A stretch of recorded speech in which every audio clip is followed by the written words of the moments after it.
महादेव ने पक्षी का रूप धारण क्यों किया, आइए गाइस देखते हैं।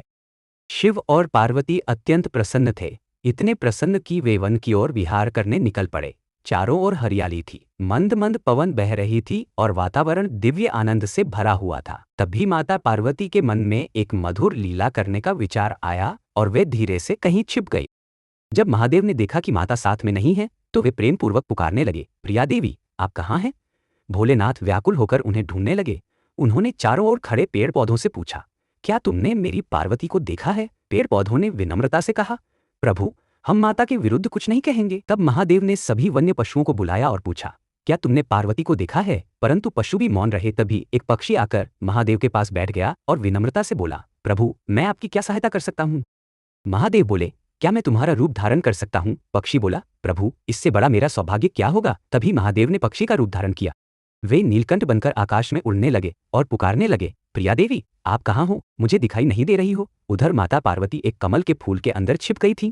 महादेव उस कमल के पास पहुंचे और बोले, देवी, यह कमल आपको अत्यंत प्रिय है, इसलिए मैं इसके भीतर नहीं आऊंगा। यह सुनकर माता पार्वती और भीतर छिप गईं।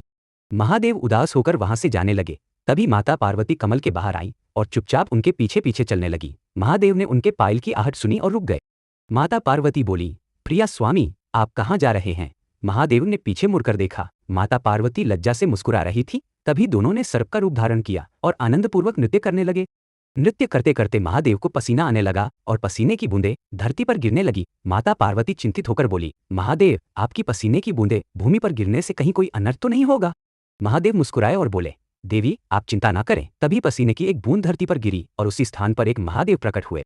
उन्होंने मूल महादेव के चरण स्पर्श किए। फिर दूसरी बूंद गिरी, वहां भी एक और महादेव प्रकट हुए। इसी प्रकार जहां जहां बूंदें गिरती गईं, वहां वहां शिव स्वरूप प्रकट होते गए।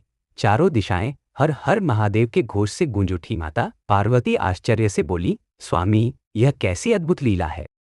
महादेव बोले, देवी, ये मेरे ही अंश हैं।